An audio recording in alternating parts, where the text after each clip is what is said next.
छोड़ बेटा, एक दिन पराए घर जाएगी। हरीश जी भाई साहब, मैं बोलता हूँ हम छोरों को भी भेजो पराए घर। हाँ। नहीं, हम भी हमारा टैलेंट बता के आएंगे। दूसरों की परिवार की जमी जमाई रंगोली पे पानी कैसे बोला जाता है। अगर व्यंग के साथ एक लाइन और एक टिप्पणी संस्कार की कर दूं तो आपके तालियों से लहराते हुए हाथ देखना चाहता हूं। मित्रों, एक समय था जब घर के बुजुर्ग खांसते थे, बहुएं घर के अंदर हो जाया करती थी। आज बहुएं खांस देती है, हमारे बुजुर्ग वृद्धाश्रम पहुंच जाते हैं। हिमांशु पवन शर्मा इस पुनीत पावन मंच से एक गारंटी और एक टिप्पणी गारंटी के साथ कर रहा है। इस देश में एक लड़का ऐसा बता देना जिसने शादी नहीं की हो और उसके माँ बाप वृद्धाश्रम के लिए मजबूर हो। हमारे ऊपर हर बार इल्जाम लगाया जाता है, महिलाओं के लिए बोला जाता है they are kind hearted, they are, इनमें बिल्कुल दिल नहीं होता। आप बिल्कुल ये सोचना ही मत। एक आंटी इतनी बड़ी टिक्की लगाती थी, ऐसा लगता था किसी का सिक्का चिपका दिया।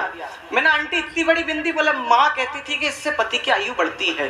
बिंदी थोड़ी छोटी हो गई। मैंने कहा आंटी क्या हुआ? बीमार है यार। बिंदी कुछ दिन बाद और छोटी। मैंने कहा आंटी आईसीयू में चले गए।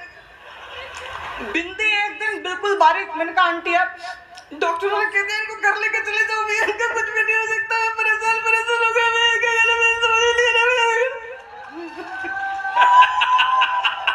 कमाल हो भाई, लाफ्टर की दुनिया का बड़ा आर्टिस्ट आज नीम का थाना आया है। बहुत आनंद आ रहा हो तो एक बार जोरदार तालियां हिमांशु को।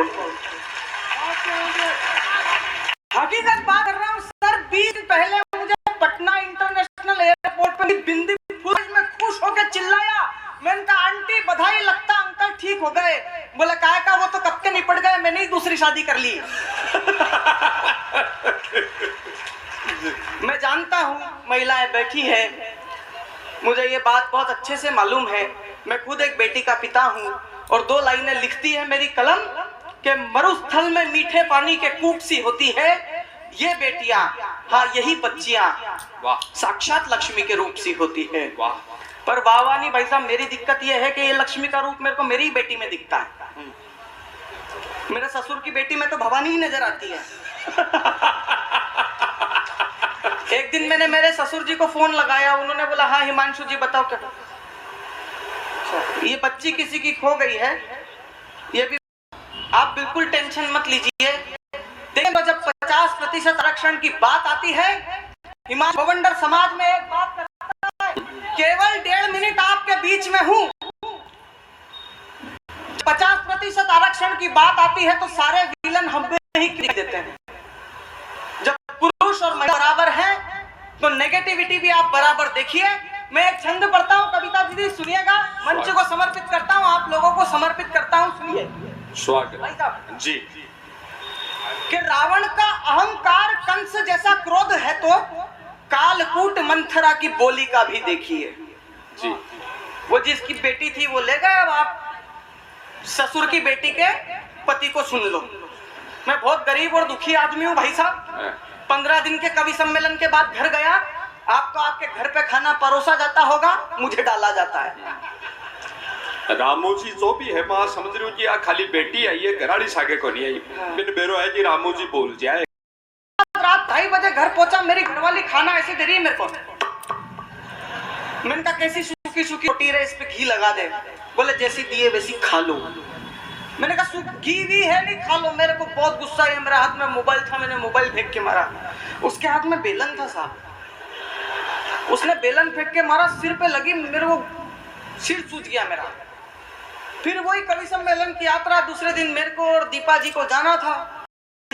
दीपा जी देखते ही बोले हिमांशु ये क्या हुआ? मैंने कहा आपकी लाड़ी ने मारा है मेरे को बेलन फेंक के, मेरा सिर सूज गया है। दीपा जी तुरंत बोली, बोले इस पे घी लगा। कमाल। मैंने कहा दीपा जी अगर घी होता यार, हमने कहां से चालू करी थी 1.5 मिनट की काव्य यात्रा, नीम का थाना। बता देना हिमांशु भवंडर पहली बार आया है जी। स्वागत।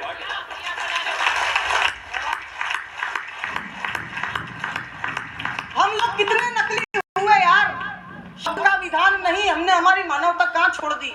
शब्द का विधान नहीं, भाषा का भी ज्ञान नहीं, अनुप्रास कहीं पे यमक लगवाते हैं और सिद्ध दृष्टि आजकल गिद्ध दृष्टि हो गई है। नेत्रों में यमक लगवाते हैं, गरीबों की गरीबी का बनाते हैं उपहास, खाए को दांत में कनक लगवाते हैं और पहले भाव पूछते हैं मीठे अमरूदों का, फिर अमरूदों पे नमक लगवाते हैं। वाह वाह वाह वाह वाह वाह वाह हिमांशु जी वाह। हिमांशु गवंडर को इस बात का गुमान नहीं है कि सुष्मिता सेन ने उसे ऑन स्क्रीन 7 बार गले लगाया। हिमांशु गवंडर को इस बात का भी गुमान नहीं है कि भारत के सबसे बड़े चैनल सोनी एंटरटेनमेंट टेलीविजन के भारत के सबसे बड़े laughter show India laughter champion के फाइनल में जाकर के खड़ा हुआ। मुझे इस बात का गुमान है कि मैं इस सरस्वती के मंच से वहां तक गया हूं, वहां से यहां तक नहीं आया हूं। सरकार की आत्मनिर्भर भारत नीति से प्रभावित होकर विनोद शुक्ला घर में घुसा और उसकी बीवी से बोला, मैं लाऊं, इसका आटा बनवाऊं और रोटी के लिए तेरा मुंह देखूं, हट नहीं खाना, हट। आत्मनिर्भर भारत अंदर समाया। हरीश भाई साहब जी किचन में गया, 4 ब्रेड गरम करी हरी चटनी के साथ। 2 घंटे हो गए, भाभी जी सर खुजा के मरी है, मेहंदी गला के रखी थी। अरे आत्मनिर्भर बात। हाँ, तो सरकार की नीतियां सरकार तक रहने तो लाइफ में मत लेके आओ। मैं और डॉक्टर साहब कोटा से जयपुर के हम बस में बैठे, थोड़ी देर बाद बस में एक खूबसूरत लड़की खड़ी, डॉक्टर साहब ने कोनी मारी, बोला उधर जाके बैठ। मैं बेचारा उधर जाके बैठ गया। अब वो यात्रा उस मुकाम पे पहुंच गई कि इन दोनों ने इनके नंबर आदान प्रदान करने की सोची। मेरी छाती पे लौट रहे सांप। अब डॉक्टर का नंबर तो उस लड़की ने फीड कर लिया। अब जैसे ही डॉक्टर साहब उस लड़की का नंबर फीड करते, डॉक्टर साहब के मोबाइल की बैटरी डाउन। डॉक्टर साहब ने मेरी तरफ देखा, शर्ट में लगे पेन की तरफ देखा, मैंने पेन निकाला खिड़की से बाहर। डॉक्टर साहब बोले, क्यों रे बवंडर ये क्या करा? मैंने कहा, ना खाऊंगा ना खाने दूंगा।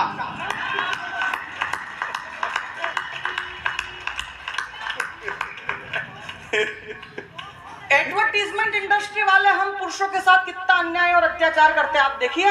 एक लड़की को झरने के नीचे नहलाएंगे, बैकग्राउंड में गाना बजेगा, सुनहरा बदन हल्दी चंदन।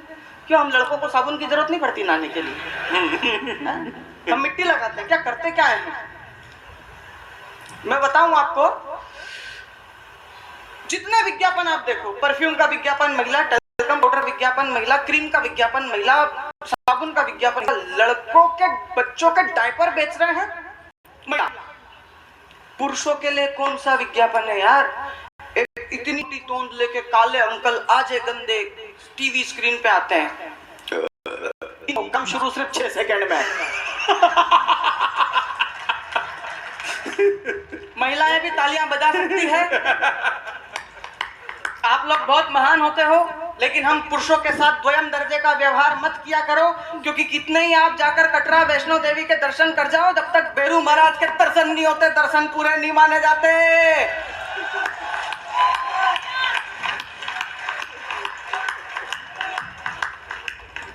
मतलब मंच पे से बातें होती है, ऑब्जर्वेशन देखो आप। मैं एक एक चीज डीपली घुस के लाया हूं केवल पुरुषों के अधिकार के लिए। मेरे को लोग बात ताना देते हैं, बोले क्या तुम लड़का लड़का करते हो हिमांशु?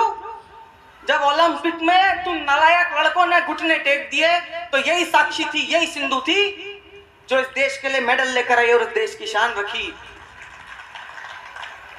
नासा और इसरो से अंतरिक्ष में जब भारत का प्रतिनिधित्व करने के लिए कौन जाएगा ये प्रश्न खड़ा हुआ, तो यही कल्पना चावला थी, यही सुनीता विलियम्स थी जो वहां तक गई और भारत का नाम रोशन करा। देखो, ये तो सिक्के का एक पहलू है। दूसरा अगर मैं दिखा दूं तो इन तालियों को 2 गुना कर देना, मैं आपका मनोरंजन 100 गुना कर दूंगा। अद्भुत हो गए।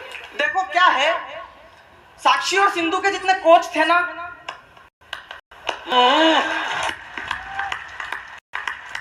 नासा और इसरो में कल्पना चावला और सुनीता विलियम्स के जितने मेंटर्स थे वो सब पुरुष थे।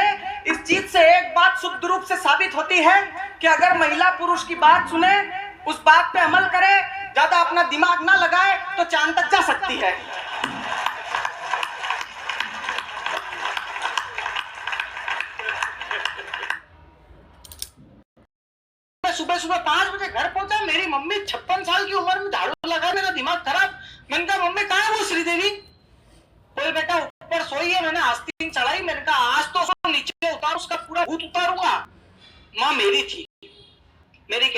जानती थी, तो तुरंत बोले बेटा तेरे से कुछ भी नहीं होएगा। मैंने कहा मम्मी साइकोलॉजी ट्रीटमेंट देते हैं, झाड़ू का एक छोर आप खींचो, बोलना मैं लगाऊं, दूसरा मैं खींचूंगा, मैं बोलूंगा मैं लगाऊं। हो सकता है उसको गिल्ट फील है, वो खुद लगाने लगे। हम दोनों माँ बेटे डरने लगे, वो आई क्यों लट हो रहे। मैंने कहा मेरे को पसंद, सुबह सुबह 56 साल की उम्र मेरी माँ झाड़ू लगाए। माँ बोली बोले मेरे पसंद नहीं है, रात भर थका लड़का मेरा सुबह 5 बजे आए और झाड़ू लगाए, क्यों लड़ रहे हो? आधे घर का तुम निकाल लो, आधे घर पे है। और पिछले साल कोरोना में मेरे दोस्त के मम्मी पापा और उसकी बीवी तीनों मर गए, पर उसके पिताजी मरे तो 10 दिन रोया, माताजी गई 15 दिन, बीवी गई 1.5 महीने से चुप ही नहीं हुआ। मैंने जाके बोला मेरे साले जोरू बुला, पापा मम्मी के जाने पे 10-15 दिन, बीवी के जाने 1.5 महीना।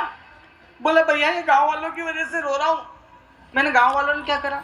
बोल भैया जब मम्मी गई तो गांव की 15-20 महिलाएं आई, बोली बेटा तू धीरज रख, हिम्मत रख, हम तेरी माँ जैसी ही है।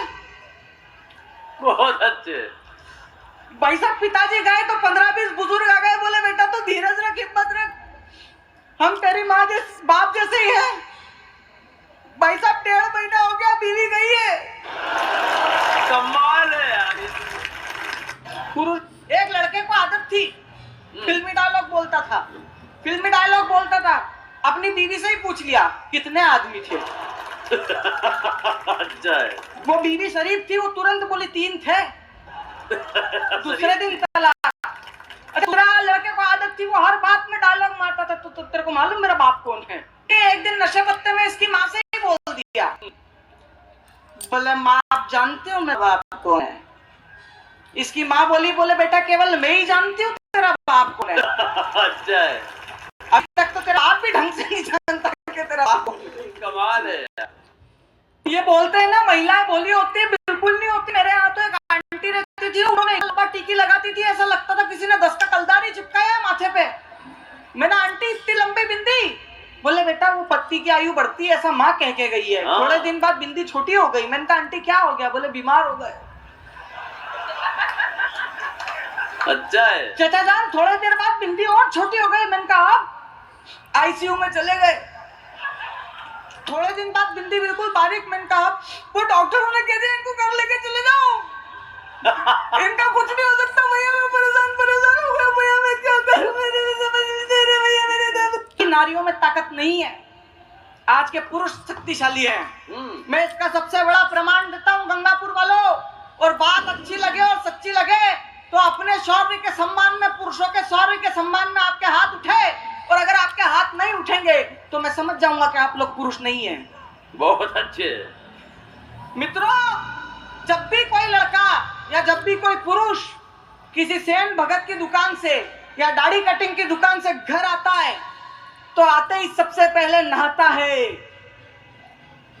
किसी महिला में इतनी ताकत के ब्यूटी पार्लर से आए।